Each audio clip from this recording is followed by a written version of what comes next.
Hello and welcome back. Today we're talking about Money No Enough 2, Jack Neo's sequel to the 1998 breakthrough comedy that has become a Singapore classic. Money No Enough 2 opened in cinemas last week, and it's made an impressive 1,187,000 in its opening weekend, making it the biggest opening ever for a Singapore film outside of the Chinese New Year season. Figures aside, the film was practically rubbished by critics everywhere, from the Straits Times to the Business Times to You Weekly, and well, Tell Me Too. No, but what was perhaps worse than the film itself was the shameless product placement, the joyless display of logos and products of the film sponsors. You'd see characters saying things like, "I love this bank," or "I love this drink." And we paid good money to watch a film, people, not advertisements, right? Well, today we have with us a film critic. Well, we have actually 3 film critics here. Yeah. I feel so honored. Well, okay, that's Wayne Lim of You Weekly. Hi, hello. Hello. And of course, we have John Lee of Life, the Straits Times. Hello. Hello. Now, okay, guys, so what did you think? Has Jack Neo crossed the line and gone into the great divide and produced a film that is not rescuable? I think to me it's I have a great opinion on that. Okay. Too much products, advertisements, and it's not doing it in a very subtle way. And Okay. that really bugs me. Yeah. Okay, are you against product placement at all? No, not at all. Not at all. But it's the way they handle it. Yeah. It was just too in your face, right? Exactly. Like, I love this bank. Exactly. Instead of just showing maybe a character. Yeah. doing Or something have the in bank behind. Yeah. It should be done in a very subtle way, and it should be with more creative insight.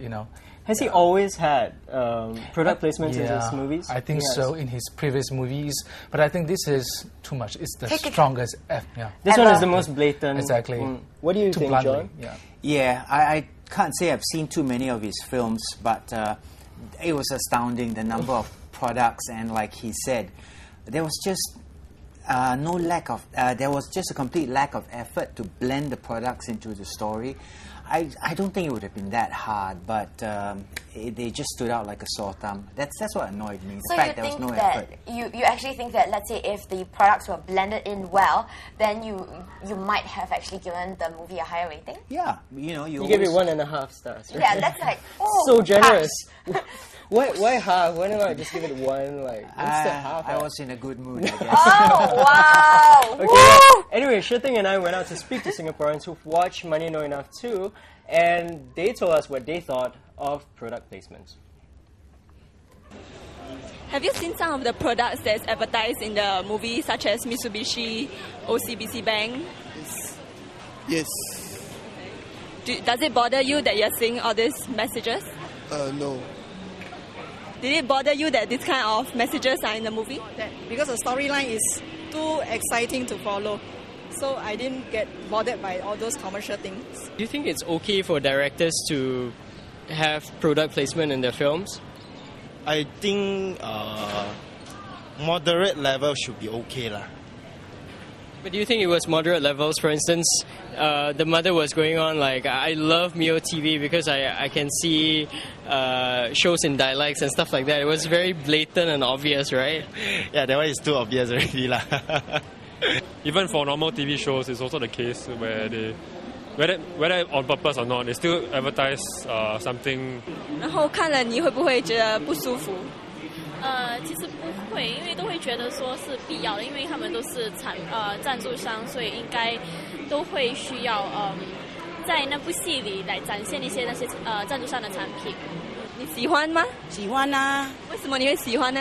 因为他拍的戏啊，对我们这个社会做得很好啦，就是给人家很多了解我们这个在新加坡的人怎么样生活。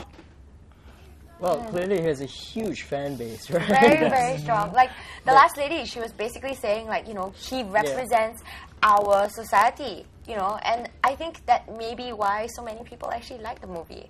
Yep, that does.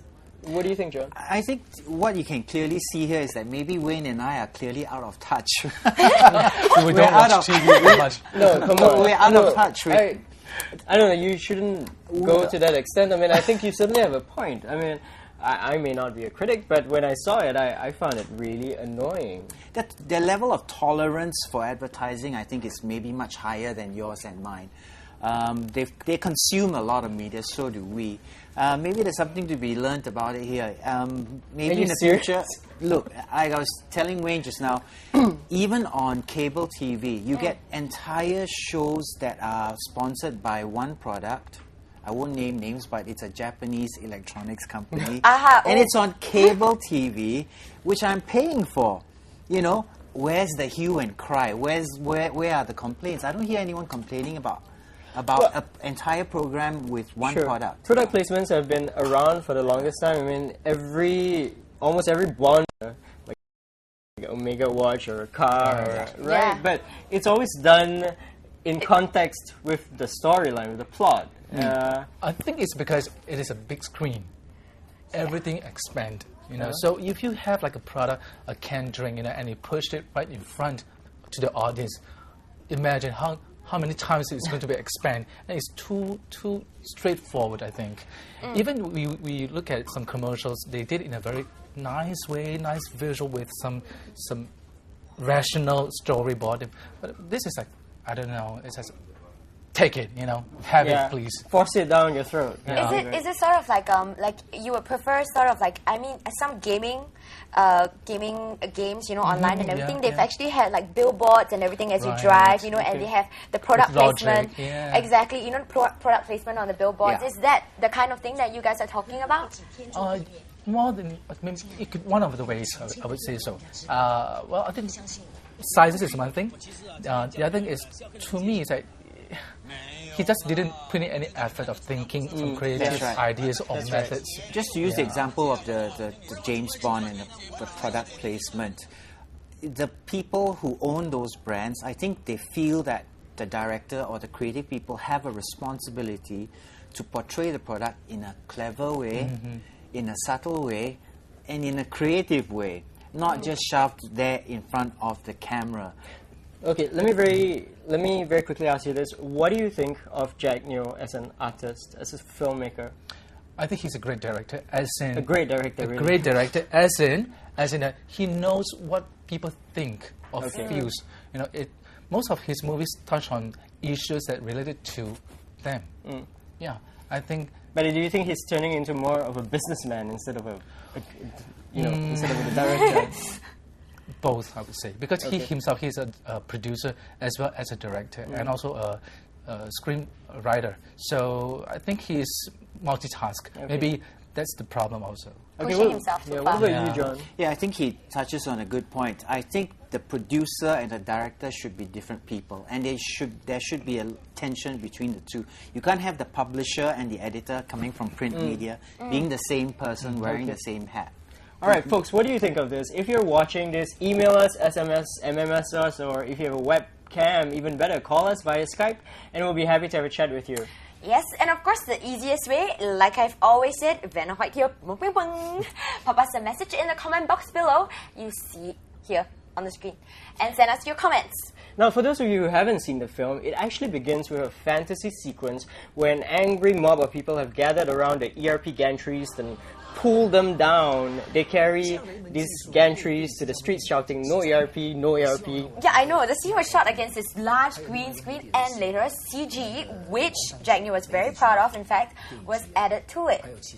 Now, how does Jack Neo manage to get away with filming something so subversive? After all, it did depict Singaporeans revolting against the government, and this is a very tightly reigned country like ours. So, how does Jack Neo get away with doing something like that? Especially when you think about other artists being, being spanked for... Really? Does that happen? I wonder. Why do you think that happens? Why do you think Jack Neo gets away? Maybe because he has a wider grassroots audience. I don't know. Wow. I think he's very careful to paint himself as a clown. He's very careful to couch it in terms of this is humor and not to be taken too seriously. He's very clever, and we don't give him enough credit for being, give him credit for being an artist and a businessman, but he's also a very, very good politician. Diplomat. Love him or hate him. Politician. Okay, whether you love him or you hate him, he's definitely done very well at box office. Yes. That you can't deny. I mean, a lot of his movies have actually done pretty well, like across the board. Yes. I mean, do you have any favorites of his previous movies? Yeah, I'm Not Stupid, the first one. Ah, yes, that was actually pretty good. Yeah. The little boy in the show was actually a very good actor as well. All right, if we were to look at the figures of 2007 or 2006, I'm sorry, I'm Not Stupid 2 was the only film that has that made money at the box office. Oh wow! Every other Singaporean film has performed very badly, lost money. We're talking about hundreds of thousands of dollars. As you can see, like one of the movies which was produced with $100,000 only made $877. Even Royston Tan's 430, despite the critical acclaim, and it was made for $250,000 US, it only made $24,000 in Singapore. Yeah, and 430 was a great film. I thought it was a really great film. It's the genre, I suppose. Right. Yeah. And then when you look at the list of box office, the box office figures of 2007, again, Jack Neo was one of the two filmmakers who made a profit at box office. The other one being 881, and this was Royston Tan's third film. Movie. His first two films didn't make money, but his third one did. Again, everyone else lost a lot of money. Yeah. So, maybe we don't know what we're talking about. there's no accounting for taste, right? Do you think that maybe we don't know what the public likes? Well, when you pick certain genre, actually you should know that what kind of audience could you expect? Yeah, in terms of quality or quantity. Okay. Yeah. So he picks quantity? I suppose. Jack Neo has a lot of goodwill with his public, which he's generated with his TV shows during the 80s, and he's come to represent something. He's like Will Smith, you know. Whatever he does, he could be sneezing his nose or reading the phone book. He's still charming. What can I say? He's critic-proof, in other words. Exactly. Now, folks, if you want to see the making of Money Know Enough, you can do so on Razor TV. We've got the exclusive making-of documentary on our video-on-demand service. Yes, indeed. And we would, of course, like to thank our very esteemed guests for today. We have Wayne, of course, and John from SPH, our fellow, movie critics. Thank you so much for coming in today. Thank you. And thank you for your opinions. Thank now, that's all we have for today, folks. But we have stuff to give away. Oh, that's right. Let's not forget. Let's see. If we have a winner for Razor TV 8-day prize giveaway. Yes, this hour we're actually giving away a Sony CyberShot. Sorry guys, we wish we could give it to you too. But we have to give it to one of our viewers. It's a digital camera worth $400 and we're giving it to JL27 for asking this question. Now, will you guys, he asked, will you guys be putting the earlier shows into archive on video on demand so that those who didn't get to catch the shows can view it too? Now, guys, we have an answer. Yes, we will. We actually will be putting them up as fast as humanly possible. So anytime you don't watch us live, you can still go back and watch us on video on demand. So there, keep the comments coming. Congratulations, JL27. Well, join us again for the next program, Rage. Yes, thank you very much, and thanks to Wayne and John. See you later. Bye-bye.